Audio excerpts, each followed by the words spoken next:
नमस्कार मित्रों, आप सभी का अपने YouTube चैनल पर स्वागत है। वंदे मातरम सीरीज का यह वीडियो संख्या 3 है। इसके पहले आपने देखा अनुच्छेद 11 तक। इस वीडियो में देखेंगे अनुच्छेद 12 से महत्वपूर्ण अनुच्छेद। अनुच्छेद 12 में लिखा हुआ है मूल अधिकारों के संदर्भ में राज्य की परिभाषा। आपको याद रखना है, मूल अधिकारों के संदर्भ में राज्य की परिभाषा का उल्लेख मिलता है अनुच्छेद 12 में। अब बात करते हैं अनुच्छेद 13 की। बीपीएससी में पूछा गया है, साथ ही दिल्ली पुलिस 2023 में और यूपीएससी 21 में भी पूछा गया है। अनुच्छेद 13 बहुत ही महत्वपूर्ण अनुच्छेद है। आइए देखते हैं। संसद ऐसी कोई विधि नहीं बनाएगी जो नागरिकों के मूल अधिकारों का उल्लंघन करती हो। संसद ऐसी कोई विधि या कानून नहीं बनाएगी जो नागरिकों के मूल अधिकारों का उल्लंघन करती हो। दूसरे शब्दों में ये भी कह सकते हैं, मूल अधिकारों से असंगति विधि या कानून अवैध घोषित हो जाएगा। मूल अधिकारों से असंगति विधि अवैध घोषित हो जाएगी। इस तरह से आपको याद रखना है, यानी जो भी मूल अधिकारों से मैच नहीं करेगा कानून, वो अवैध घोषित हो जाएगा। यानी कोई भी कानून संसद बनाए वो मूल अधिकारों से मैच करना चाहिए। ठीक है, ये है, सरल शब्दों में आपको बताने का प्रयास किया। बहुत ही महत्वपूर्ण अनुच्छेद है। अनुच्छेद 13 आपने देखा किस किस एग्जाम में पूछा गया है। बात करते हैं अनुच्छेद 14 की। एसएससी और यूपीएससी में पूछा जा चुका है। इसमें लिखा हुआ है विधि के समक्ष समता और विधियों का समान संरक्षण। विधि के समक्ष समता और विधियों का समान संरक्षण, याद रखिएगा।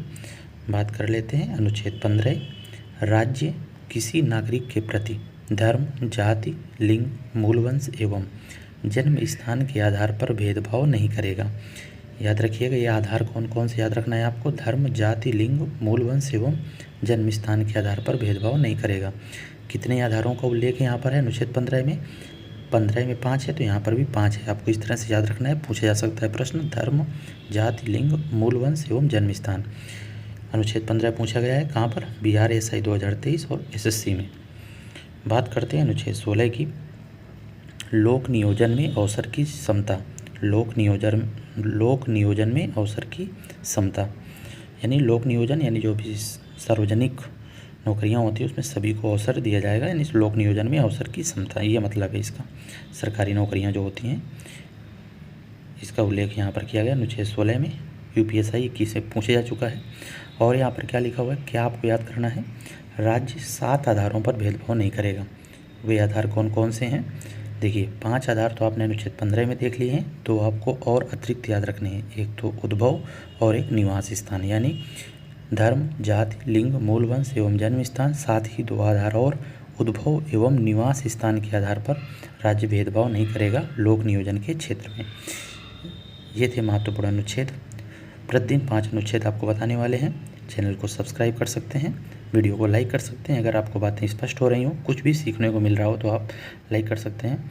और प्रयास यही रहेगा कि आपको नई नई बातें बताएं। आपको यहाँ पर जोड़ दिया, ये जो आधार हैं धर्म, जाति, लिंग, 5 आधार 15 में, 16 में 7, इस तरह से आपको याद करना है। जय हिंद।